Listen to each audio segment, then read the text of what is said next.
Hello friends, स्वागत है आप सबका आपके अपने यूट्यूब चैनल पर। आज हम लोग जीके जीएस का सेट 2 पढ़ने वाले हैं, जिसमें हिस्ट्री के इम्पॉर्टेंट क्वेश्चंस को हम लोग डिस्कस करेंगे, जो कि NTPC, SSC, bank, railway, UP police हो गया, यूपी ट्रिपल एससी हो गया और जितने भी वन डे एग्जाम्स हैं सबके लिए बहुत ही इंपॉर्टेंट क्वेश्चंस हैं।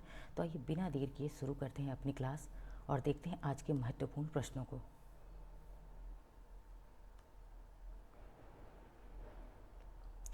स्क्रीन पर आपको दिखाई दे रहा होगा आपका अपना पहला प्रश्न क्या है कि भारतीय राष्ट्रीय कांग्रेस का प्रथम अध्यक्ष कौन था। यानी कि जो आईएनसी था, इंडियन नेशनल कांग्रेस, इसका प्रथम अध्यक्ष, पहला अध्यक्ष कौन थे?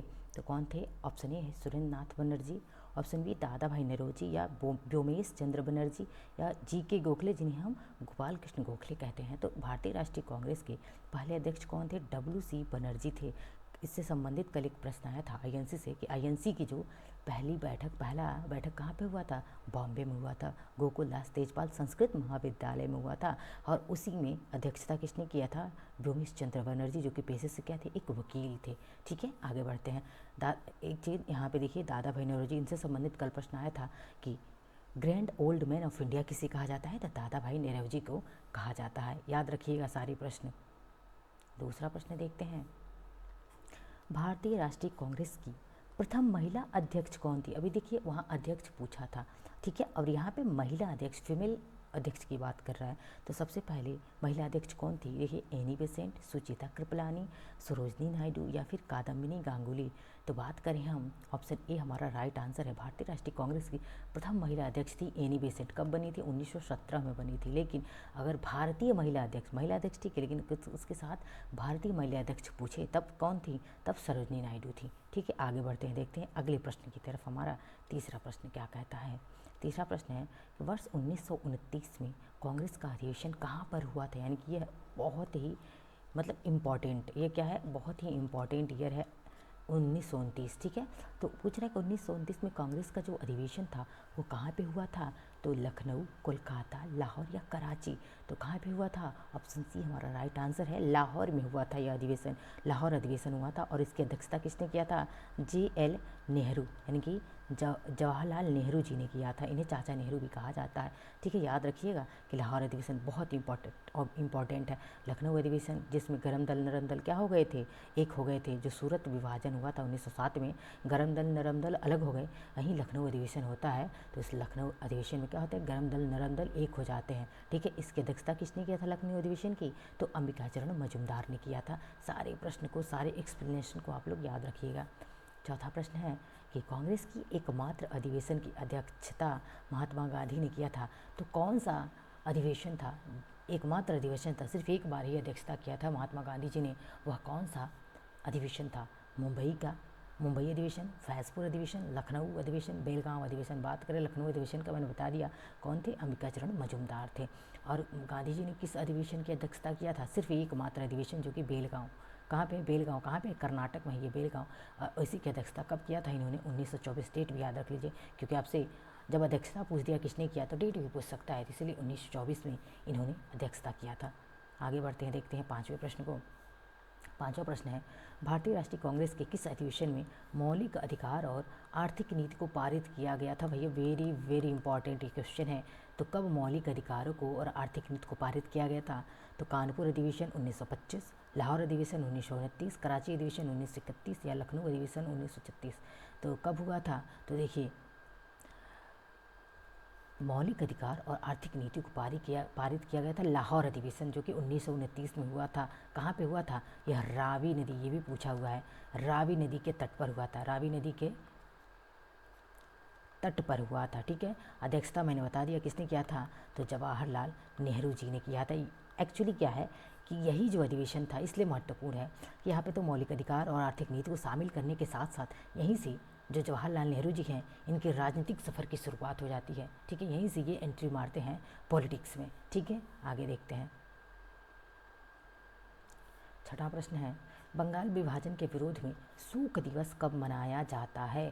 शोक दिवस या फिर इसे ही राखी दिवस भी कहा जाता है। ठीक है, क्या कहा जाता है? राखी बांधी गई थी इस दिन, इसीलिए इसे राखी दिवस भी कहा जाता है। दोनों याद रखिएगा। ठीक है, शोक दिवस और राखी दिवस। तो कब कब मनाया गया? 28 सितंबर 1905, 9 अगस्त 1905, 16 अक्टूबर 1905 या 10 जुलाई 1905। तो कब शोक दिवस के रूप में मनाया जाता है या राखी दिवस के रूप में? 16 अक्टूबर 1905 से मनाया जाता है। 7वां प्रश्न है हमारा, महात्मा गांधी जी ने हिंद स्वराज नामक पुस्तक कब लिखी? देखिए यहाँ पे 2 क्वेश्चन बनता है कि हिंद स्वराज नामक पुस्तक किसने लिखा। मैंने कल इस प्रश्न को आपको पहले सेट में मैंने दिया हुआ है और वहाँ पे मैंने इमेज भी दिखाया गांधी जी का और उस पर लिखा है हिंद स्वराज। तो वहाँ आपको जिन्होंने उस क्लास को देखा होगा तो उन्हें याद होगा कि हिंद स्वराज नामक पुस्तक किसने लिखा। अब आज के प्रश्न में हमने ये शामिल किया कि कब लिखा था इन्होंने, क्योंकि इंपॉर्टेंट है, डेट्स भी पूछे जाते हैं। तो 1909, 1914, 1905, 1916 कब हुआ था हिंद स्वराज नामक पुस्तक का गांधी जी ने कब लिखा था? 1909 में लिखा था। ठीक है, आगे बढ़ते हैं, देखते हैं नेक्स्ट पे। अच्छा, गांधी जी साउथ अफ्रीका से भारत कब आते हैं? 1915 में भारत आते हैं। ठीक है, आगे बढ़ते हैं। 1915 में गांधी जी भारत आए और 1917 में इन्होंने क्या किया था? चंपारण आंदोलन किया था, याद रखिएगा। 8वां प्रश्न देखते हैं, कॉमनवेल्थ नामक पत्रिका के संपादक कौन है? कॉमनवेल्थ नामक पत्रिका जो है किसने लिखा है? अरविंद घोष, बाल गंगाधर तिलक, एनी बेसेंट या महात्मा गांधी? तो कॉमनवेल्थ नामक पत्रिका किसने लिखा है? Annie Besant, option C right answer है। और ये बहुत ही जो है वीआई क्वेश्चन है, इनके वेरी इंपॉर्टेंट क्वेश्चन है। बहुत बार कॉमनवेल्थ नामक पत्रिका जो है पूछी गई है विभिन्न परीक्षाओं में। 9वां प्रश्न है कि भारतीय स्वतंत्रता के समय ब्रिटिश प्रधानमंत्री कौन थे? तो जब भारत स्वतंत्र हुआ 1947 में, उस समय ब्रिटेन के प्रधानमंत्री कौन थे? क्लीमेंट एटली, लॉर्ड वेबल, विंस्टन चर्चिल या माउंटबेटन? तो कौन थे उस समय? ऑप्शन ए हमारा राइट आंसर है। क्लीमेंट एटली जो है क्या थे उस समय? ब्रिटिश प्राइम मिनिस्टर थे। ठीक है, आगे बढ़ते हैं, नेक्स्ट देखते हैं 10वां प्रश्न। 10वां प्रश्न है, ब्रिटिश भारत में शाही नौसेना विद्रोह कब हुआ था? इसको वेरी वेरी इंपॉर्टेंट क्वेश्चन है ये कि ब्रिटिश भारत जब था उस समय शाही नौसेना विद्रोह हुआ था। और ये कब हुआ था? तो वर्ष 1946, वर्ष 1944, वर्ष 1947 या 1948 कब हुआ था नौसेना विद्रोह? तो यह ऑप्शन ए राइट आंसर 1946 में। अच्छा, ये कहाँ पे हुआ था? तो बॉम्बे में। कहाँ पे हुआ था? बॉम्बे में हुआ था, जो वर्तमान में बम्बई या मुंबई के नाम से जानते हैं, वहाँ पे ये नौसेना विद्रोह हुआ था। ठीक है, याद रखिएगा, वर्ष 1946 में हुआ था।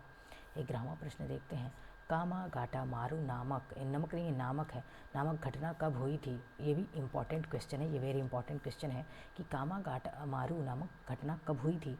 वर्ष 1916, 1913, 1914 या 1915? तो कामागाटा मारू एक जहाज़ था, जापानी जहाज़ था, और यह घटना कब हुई थी?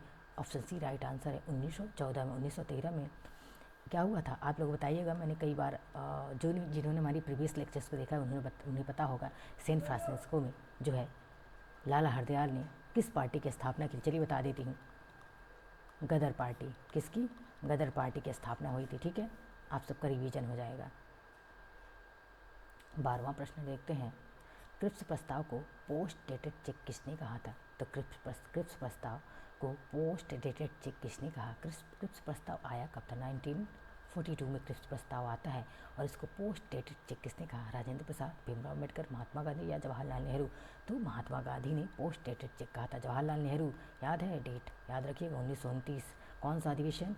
लाहौर अधिवेशन। ठीक है, यहाँ पे मैं एम लिख रही हूँ, मौलिक अधिकार, और क्या इकोनॉमिक यानी कि आर्थिक अधिकार, इन दोनों को शामिल किया गया था। ME कर दी हूँ ताकि आपको कीवर्ड से याद रहेगा। आगे बढ़ते हैं, देखते हैं 13वां प्रश्न, गदर पार्टी की स्थापना किसने की थी? अभी मैं देखिए ऊपर मैंने बताया भी आप लोगों को, ये तो आप लोगों को सबको पता होगा कि गदर पार्टी की स्थापना कहाँ हुई थी। ऑप्शन ए राइट आंसर है 1913। किसने किया था? तो लाला हरदयाल ने। ठीक है, आगे बढ़ते हैं, देखते हैं 14वां प्रश्न देखते हैं, बाल गंगाधर तिलक, एनी बेसेंट ने, यानी कि बाल गंगाधर तिलक और एनी बेसेंट ने होम रूल लीग की स्थापना किस वर्ष की थी? तो होम रूल लीग की स्थापना किसने किया? बाल गंगाधर तिलक और एनी बेसेंट ने कब किया था? 1916, 1914, 1917 या 1915 में कब किया था? तो 1916 में किया था। ठीक है, 1917 में चंपारण आंदोलन कब हुआ था? चंपारण आंदोलन हुआ था। किसने किया था? तो गांधी जी ने किया था। याद रखिएगा ये सारे प्रश्न। ठीक है, आगे बढ़ते हैं, देखते हैं नेक्स्ट क्वेश्चन को। 15वां क्वेश्चन है हमारा, भारतीय राष्ट्रीय आंदोलन के किस अधिवेशन में सर्वप्रथम राष्ट्रीय गीत गाया गया था? ठीक है, राष्ट्रीय गीत, राष्ट्रगान हमारा क्या है? जनगण मन, लेकिन राष्ट्रीय गीत क्या है? तो मैं वहीं बता दूं, वंदे मातरम, क्योंकि बहुत बच्चों को वंदे मातरम, ठीक है, वंदे मातरम बंकिम चंद्र चटर्जी ने इसको लिखा हुआ है, क्योंकि कन्फ्यूजन हो जाता है राष्ट्रीय गीत और राष्ट्रीय गान में, ठीक है। और ये कब गाया गया था पहली बार, मैं ऑप्शन डी बताती हूँ, ये कोलकाता अधिवेशन में गाया गया था कब, 1896 में गाया गया था। नेक्स्ट क्वेश्चन देखिए, आज मैंने 2 क्वेश्चन आप लोगों के लिए एक्स्ट्रा लिया है, ठीक है। 16वां प्रश्न है, अभिनव भारत की स्थापना किसने की थी? तो अभिनव भारत की स्थापना किसने किया था? विपिन चंद्रपाल, अरविंद घोष, सुरेंद्रनाथ बनर्जी, विनायक दामोदर सावरकर, जिन्हें वीडी सावरकर भी कहा जाता है। तो ऑप्शन डी हमारा राइट आंसर है, वीडी सावरकर ने ही अभिनव भारत की स्थापना 1904 में किया हुआ था, ठीक है।